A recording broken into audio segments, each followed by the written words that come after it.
4절, 5절, 2절 말씀 제가 대독해 드리겠습니다. 그의 아들들이 자기 생일에 각각 자기의 집에서 잔치를 베풀고 그의 누이 3명도 청하여 함께 먹고 마시더라. 그들이 차례대로 잔치를 끝내면 욥이 그들을 불러다가 성결하게 하되 아침에 일어나서 그들의 명수대로 번제를 드렸으니 이는 욥이 말하기를 혹시 내 아들들이 죄를 범하여 마음으로 하나님을 욕되게 하였을까 함이라. 욥의 행위가 항상 이러하였더라. 아멘. 우리 옆 사람들과 다시 한번 새해 인사할까요? 새해 복 많이 받으십시오. 오늘 은혜 많이 받으십시오. 참 하나님은 사랑이 너무나 많으십니다. 새해를 우리에게는 2번씩이나 허락해 주십니다. 얼마나 감사한지 이 하나님의 은혜와 축복이 또 한 번 여러분과 여러분 가정 위에 풍성하게 넘치시기를 간절히 축원합니다.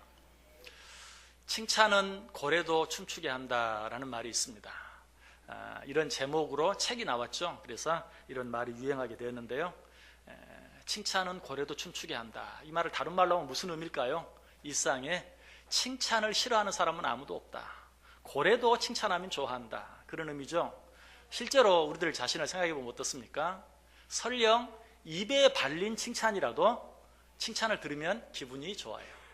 아마 바보가 아닌 이상 입에 발린 칭찬인지 아닌지 다 알아요. 그죠? 입에 발린 칭찬이다. 인사로 하는 칭찬이다. 그래도 좋아요.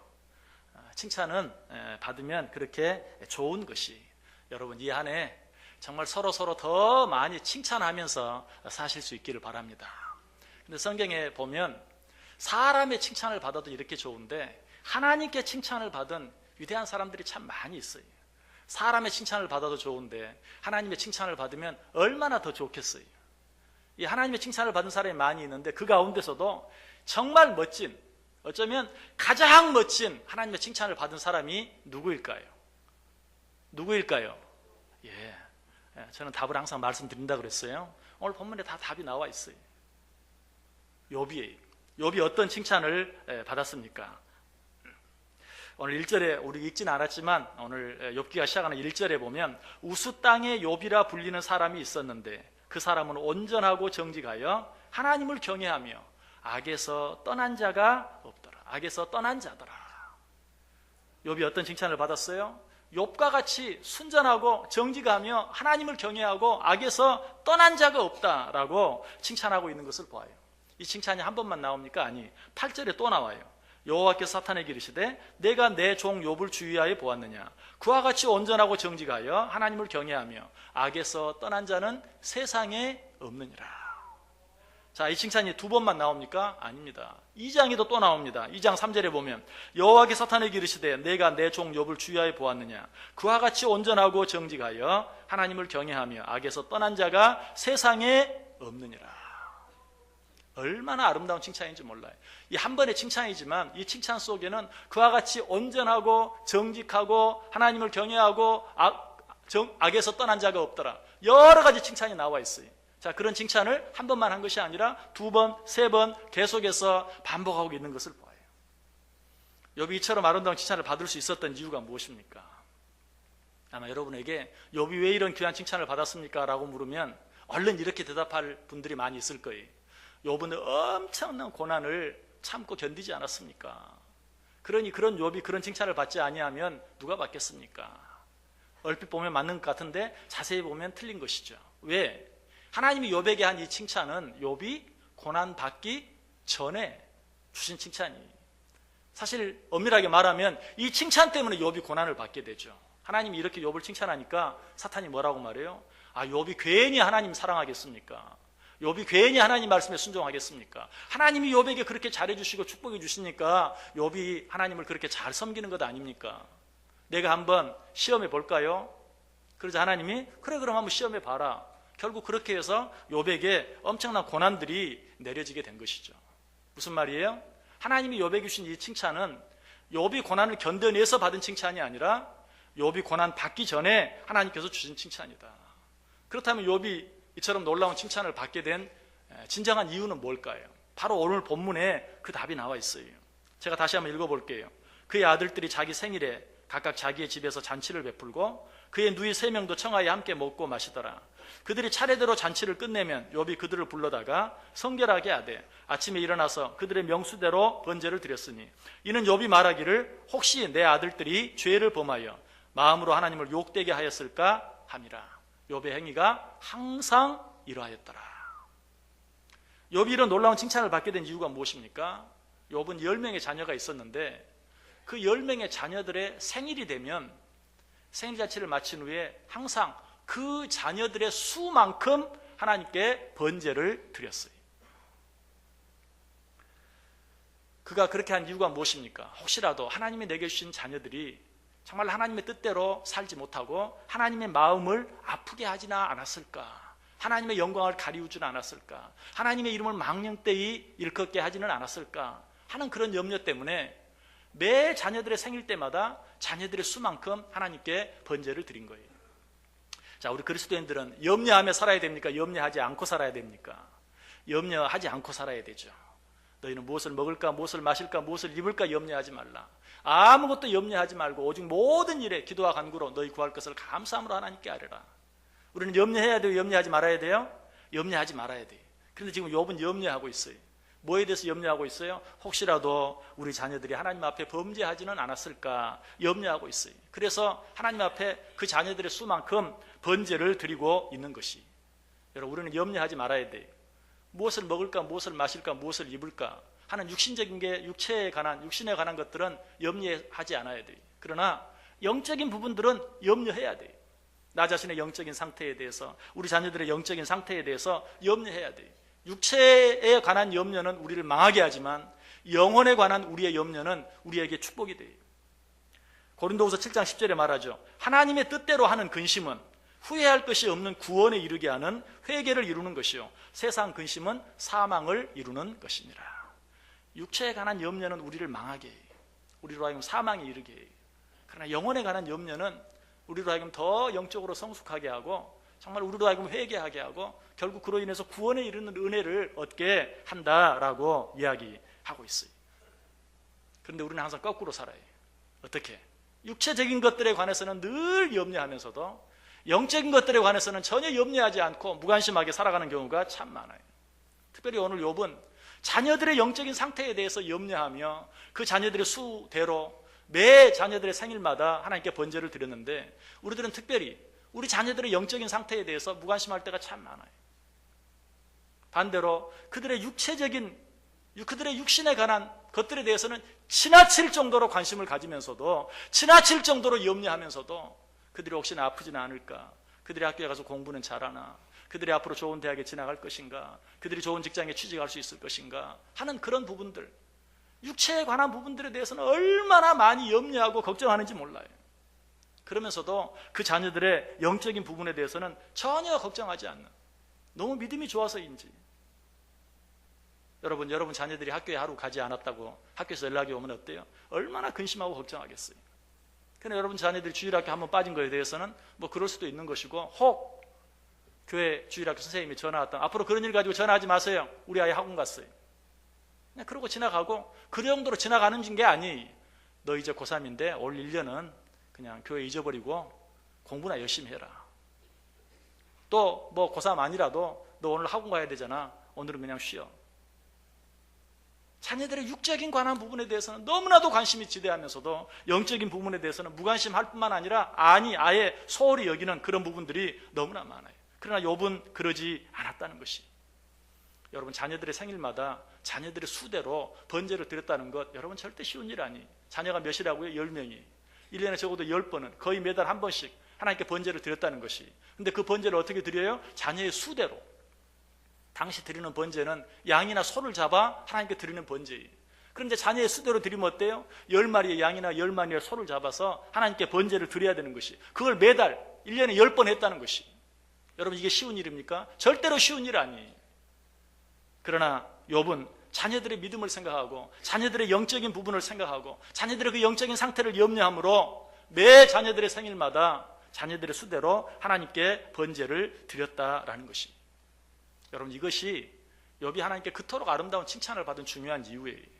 자, 하나님이 욥을 칭찬할 때 어떻게 칭찬했습니까? 그처럼 정직한 자를 내가 보지 못했다. 많은 칭찬 가운데 그처럼 정직한 자를 네가 보았느냐라는 그런 칭찬이 나오죠. 욥이 왜 정직한 자입니까? 여러분, 정직한 사람은 절대로 내 것이 아닌 것을 내 것이라고 우기지 않아요. 그렇죠? 내 것이 아닌 것을 내 것이라고 우기면 그 사람은 절대로 정직하지 못한 사람이죠. 그런데 욥은 어때요? 자기 자녀가 내 것이 아니라는 사실을 알았어요. 자식은 누구의 것입니까? 하나님의 것이. 성경이 뭐라고 말하죠? 자식은 여호와의 주신 기업이다. 자식은 하나님의 기업이고 자식은 하나님의 것이. 욥은 그 사실을 알았어요. 그래서 그 자녀들을 위해서, 이 하나님의 자녀들을 위해서 하나님 앞에 번제를 드렸던 것이. 여러분, 여러분의 자녀가 여러분은 자신의 것이라고 생각하는 분 계십니까? 죄송하지만 그런 사람이 있다면 그런 사람은 도둑놈입니다. 좀 듣기에 거북하죠. 그러나 성경이 분명히 자식은 우리의 것이 아니다, 자식은 여호와의 기업이다 라고 말했는데, 자식이 내 것인 것처럼 생각한다면 그 사람은 정직하지 못할 뿐만 아니라 남의 것을 내 것이라고 우기는 도둑놈일 수밖에 없는 것이. 여러분, 우리는 다시 한번 우리 자신을 생각해 볼 수 있어야 돼요. 여러분, 정직한 자들은 우리의 자녀들이 정말 좋은 믿음을 갖기 위해서, 진정한 믿음을 갖고 하나님을 하나님으로 바로 섬기고 믿음 안에서 올바로 살기를 위해서 늘 애쓰고 노력할 수 있어야 돼요. 그러나 이런 마음을 그저 가지고만 있다고 해서 그 사람이 정직한 사람은 아니에요. 아, 자식은 하나님의 것이다. 그래, 내 자녀도 하나님의 것이다. 이것만 안다고 해서 정직한 것이 아니에요. 자녀들이 믿음 안에 잘 자라기를 바라는 마음이 내 속에 있다고 해서 그것이 정직한 것이 아니에요. 왜? 진정으로 우리 자녀들이 믿음 안에 잘 되기를 바라기를 원한다면 우리가 믿음으로 잘 심어야 돼. 왜? 심지 않은 데서 거두려고 하는 사람은 정직한 사람이에요? 정직하지 못한 사람이에요? 정직하지 못한 사람이죠. 정직한 사람은 심는 대로 거둔다는 사실을 기억하고 열심히 잘 심는 거예요. 자식이 하나님의 것인 줄 알고 자녀들의 영적인 부분을 정말 진정으로 생각하는 부모라면 그 자녀들의 영적인 일들을 위해서, 그 믿음이 좀 더 성숙하기를 위해서 귀한 것들로, 좋은 것들로 늘 심을 수 있어야 돼요. 욥은 지금 그렇게 하고 있는 것이. 욥은 자녀들이 믿음 안에 잘 되기를 바랬어요. 그래서 그 자녀들이 믿음 안에 잘 되기를 원하는 만큼 자녀들의 수대로 하나님 앞에 열심히 심은 것이. 여기 있는 여러분 가운데 자녀들이 믿음 안에서 잘 되기를 원치 않는 부모는 한 사람도 없을 거예요. 그러나 그것으로 만족하면 안 돼요. 자녀들이 믿음 안에서 잘 되기를 원하면서 그 원하는 만큼, 그 소원만큼 내가 얼마나 믿음으로 잘 심고 있는지를 확인해 봐야 돼요. 성경은 뭐라고 말해요? 스스로 속이지 말라. 어떤 자를 향해서 말하는 것입니까? 하나님이 심지 않은 데서 거두는 줄 아는 자들은 스스로 속이는 자들이다, 거짓말하는 자들이다. 그런 자들은 정직하지 못한 자들이. 내 자녀들이 영적으로 잘 되기를 원한다고 하면서도 그들을 위하여 믿음 안에서 심지 않는 것, 이것은 거짓말하는 것이고 정직하지 못한 것이다. 또 한 가지 욥이 정직한 것은, 여러분 어떤 일을 시작할 때 한두 번만 잘하고 그냥 그 뒤는 흐지부지하고 마는, 처음 시작할 때는 잘하는데 나중에는 적당히 하는, 여러분 그 사람 정직한 사람이라고 말할 수 있습니까? 그렇지 않아요. 진정으로 정직한 사람은 처음과 끝이 한결같아야 돼요. 그런데 욥은 그렇게 했어요. 욥은 자녀들을 위해서 하나님께 자녀의 수대로 자녀들의 생일 때마다 번제를 드렸어요. 그런데 언제까지 그렇게 했다고요? 욥의 행위가 항상 이러하였더라. 그가 이 세상을 떠나는 그날까지 그렇게 했다는 것이. 우리도 새해가 되면 특별히 하나님 앞에 기도를 합니다. 하나님, 우리 자녀들이 잘 되게 해주옵소서. 하나님, 우리 자녀들 믿음 안에 승리하게 해주옵소서. 아마 믿음을 가진 사람 치고 그렇게 기도하지 않는 사람이 한 사람도 없을 거예요. 그러나 시간이 지나가면 점점 자녀들의 영적인 부분들은 다 잊어버리고 그저 자녀들이 세상적으로만 잘 되기를 위해서 기도하고 염려하는 그런 부분들을 보게 돼요. 여러분, 욥처럼 칭찬받는 자가 되기를 원하십니까?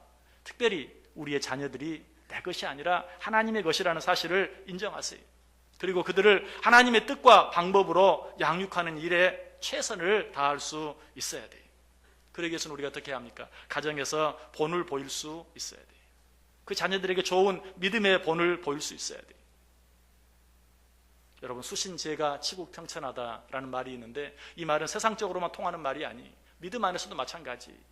우리가 정말 하나님께서 기뻐하시는 무슨 일인가를 하기를 원한다면 제일 먼저 어때요? 나 자신이 믿음 안에 든든히 서야 하고, 그리고 나서는 우리의 가정을 믿음 안에서 잘 다스릴 수 있어야 돼요.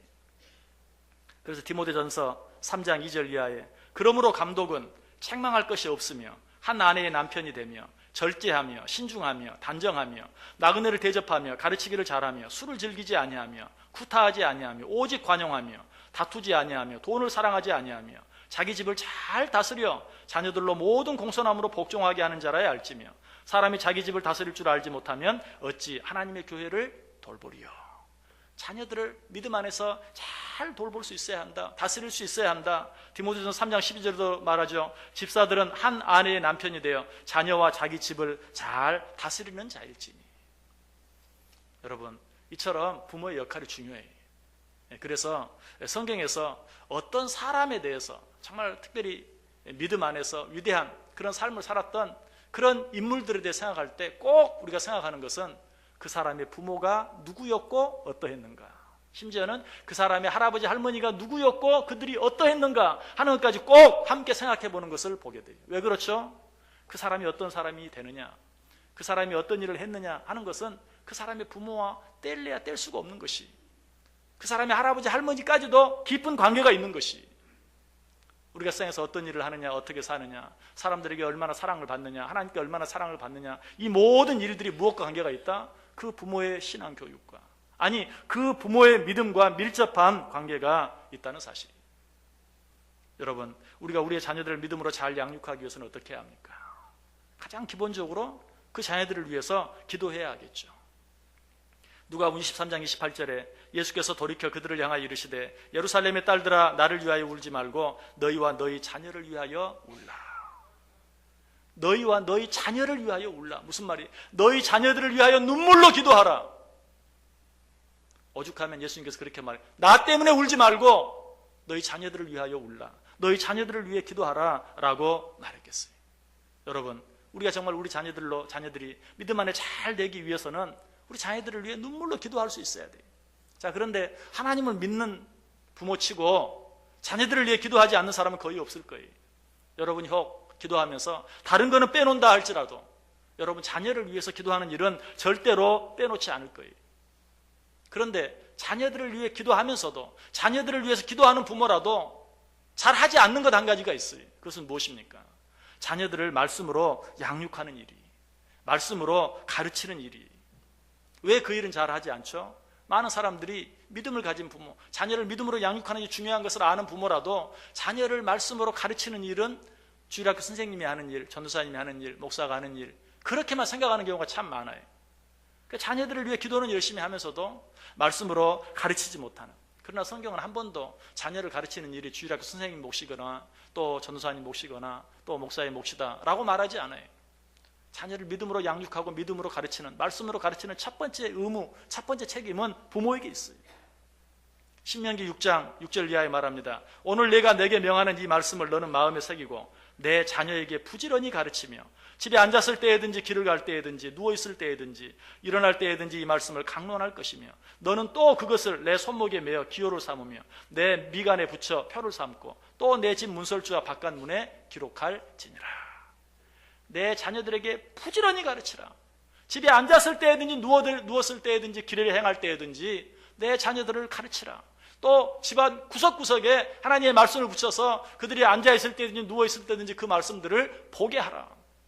여러분, 이 말씀들은 다 누구에게 하는 말이에요? 부모들에게 하는 말이에요. 에베소서 6장 4절도 말합니다. 또 아비들아 너희 자녀를 노엽게 하지 말고 오직 주의 교훈과 훈계로 양육하라. 누구에게 하는 말이죠? 아비들에게. 특별히 여기서 우리가 기억해야 될 것은 정말 자녀들을 신앙으로 교육하는 일이 왜 힘들고 어려운가. 분명히 아빠도 믿고 엄마도 믿는데도 자녀를 신앙으로 교육하는 일을 대부분 그저 엄마에게만 미뤄버리는, 아빠가 나서지 않는, 아빠가 하지 않는, 아버지가 하지 않는.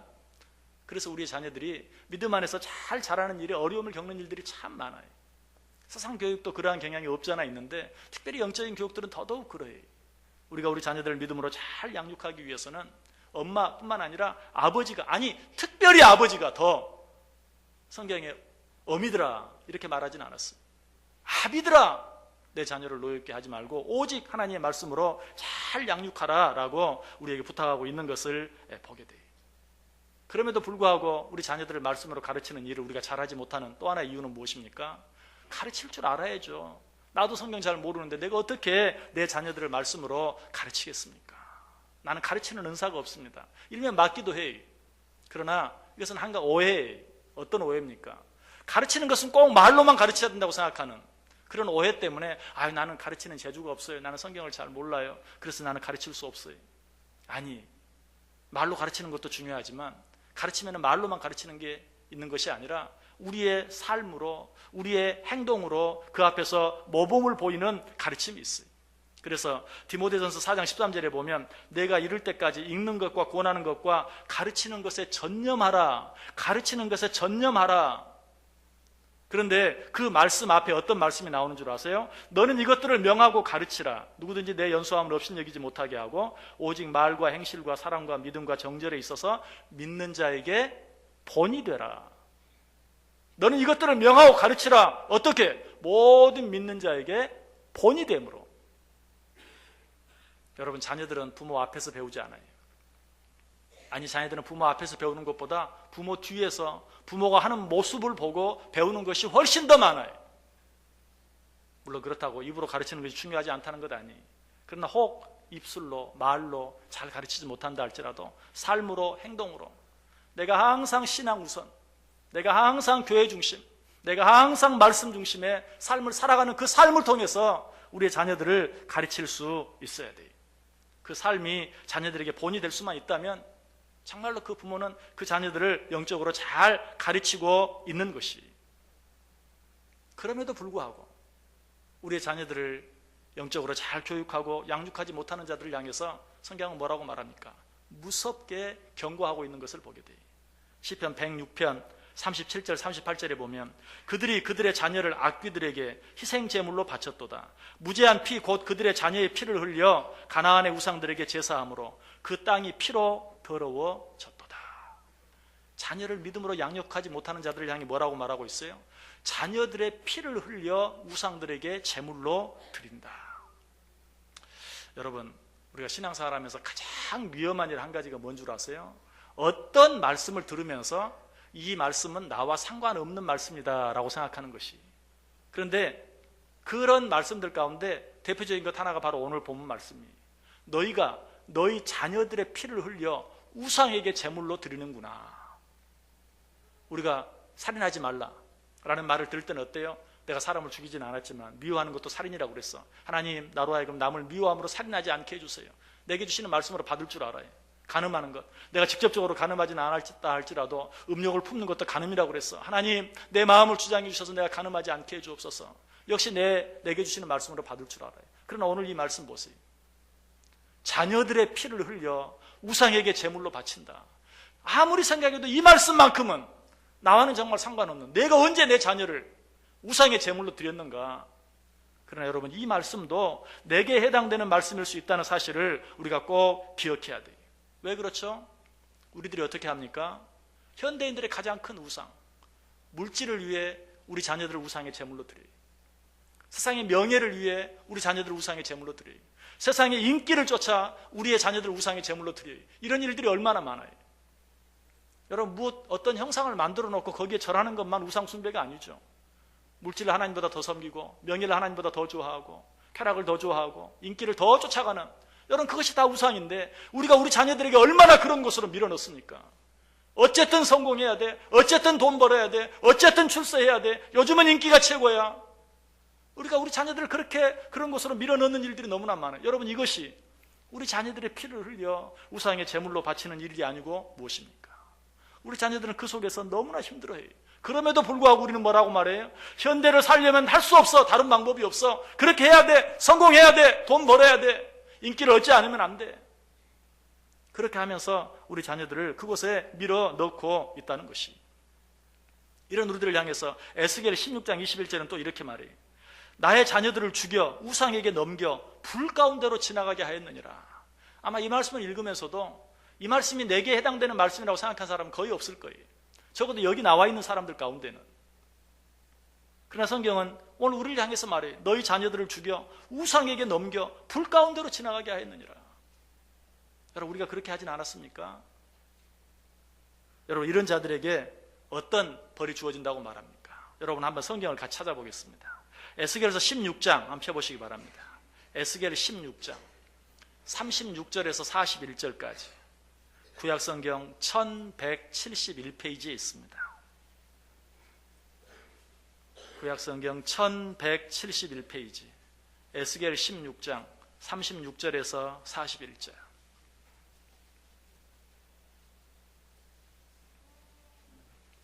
에스겔 16장 36절에서 41절 한 절씩 교독합니다. 주 여호와께서 이같이 말씀하셨느니라. 내가 내 누추한 것을 쏟으며 내 정든 자와 행음함으로 벗은 몸을 드러내며 또 가증한 우상을 위하며 내 자녀의 피를 그 우상에게 드렸은즉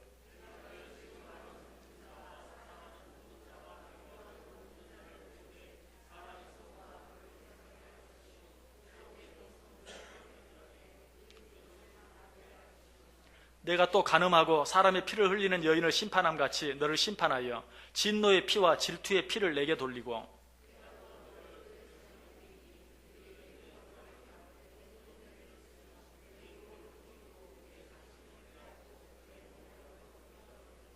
무리를 데리고 와서 서로 돌로 치며 칼로 찌르며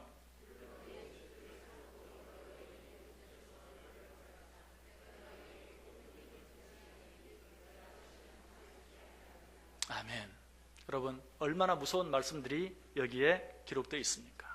여러분, 어떤 내용들이 기록되어 있는 것 같아요? 한마디로 이야기하면 부끄러움을 당하게 될 것이다. 이 세상에서 당하는 어떤 부끄러움보다도 더 수치스러운 부끄러움을 당하게 될 것이다. 누가? 자녀를 주게 우상에게 드리는 자들. 여러분, 이 말씀이 누구에게 하는 말씀이라고요? 오늘 우리들에게 하는 말씀. 하나님을 믿는다고 하면서도 물질을 위해서, 명예를 위해서, 세상의 인기를 위해서 우리의 자녀를 내몰고 있는 오늘 우리들에게 그런 자들은 어떻게 된다? 부끄러움을 당하게 될 것이다. 그 자녀들로 인하여 기쁨을 얻는 것이 아니라 그 자녀들로 말미암아 부끄러움을 당하게 될 것이다 라고 이야기하고 있어요. 욥은 이 사실을 알았어요.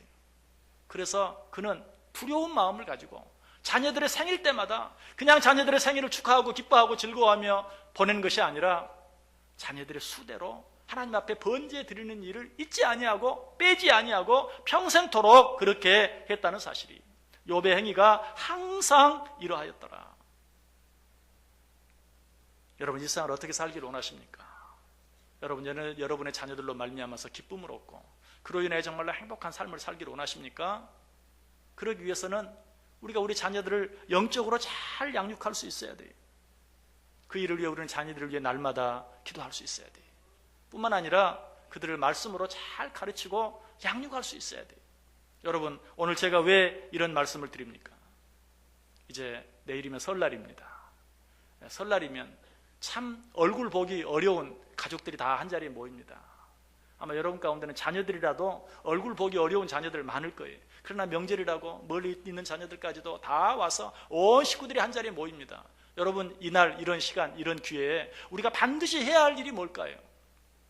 말씀을 놓고 하나님께 예배하는 일입니다. 우리가 말씀으로 그들을 가르치기 어렵다 할지라도 정말 이런 기회를 놓치지 아니하고 우리가 하나님 앞에 말씀을 가지고 함께 예배드리는 이 일보다 더 중요한 일이 없다는 사실이 평상시에 앉혀놓고 말씀을 전하고 또 말씀을 들을 수 있는 그런 부모, 그런 자녀가 사실 많지 않아요. 그러나 함께 예배드리는 시간만큼은 하나님의 말씀인 줄 알고 하나님 앞에 예배하고 함께 예배해요. 신앙생활을 하지 않는 자들도 여러분들이 우리 함께 예배드리자 10분이면 된다라고 할 때 그 시간을 반대할 사람 아무도 없어요. 여러분, 우리 앞에 있는 이 설 명절, 이 구정 명절 그냥 적당히 함께 즐기고 지나가는 그런 시간 되지 말고 꼭 하나님이 주신 놀라운 기회다. 내가 우리 자녀들을, 우리 가족들을 말씀으로 가르치고 함께 예배할 수 있는 정말 귀한 시간이다 하는 것 생각하고 오늘 욥을 생각하면서 자녀들의 생일 때마다 자녀들의 수대로 번제를 드렸던 그 욥을 생각하면서 진지한 마음으로 가정예배를 드려보세요. 여러분, 이 일을 위해서 가정예배 지침서를 여러분 준비했어요. 여러분, 아무리 내가 어떻게 그래도 여러분 이 가정예배 지침서를 처음부터 끝까지 그대로 읽기만 하면 예배가 됩니다. 읽기만 하면 기도가 되고 읽기만 하면 설교가 되고 읽기만 하면 예배가 돼요. 여러분, 꼭 여러분 가족 수대로 이 가정예배 지침서 가지고 가셔서 정말 이 설 명절 또 음력으로 새롭게 또 한 번 맞는 이 설날을 그냥 세상 사람들이 하는 것처럼 똑같이 보내는 것이 아니라 온 가족 식구들이 함께 모여 하나님께 예배함으로, 시작만 그렇게 하는 것이 아니라 시작을 그렇게 함으로 2016년 한 해가 정말 하나님께 예배하는 복된 삶이 될 수 있기를, 그로 인해서 욥이 받았던 이 놀라운 칭찬을 여러분들도 받아 누릴 수 있게 되기를 주님의 이름으로 간절히 축원합니다. 기도하겠습니다. 사랑과 은혜가 충만하신 하나님 감사합니다. 우리를 사랑하셔서 또 한 번의 새해를 허락해 주신 것 감사를 드립니다. 하나님, 이 새해를 말씀으로 시작하게 하여 주옵소서. 우리 온 가족들이 함께 예배드림으로 이 새해를 시작하게 하여 주옵소서. 그리할 때 우리 모두의 위에, 우리 모두의 가정 위에 욥이 받았던 그 놀라운 축복이 임하게 하시고 욥이 받았던 그 놀라운 칭찬이 우리의 것이 되게 하여 주옵소서. 예수님의 이름으로 기도드리옵나이다. 아멘.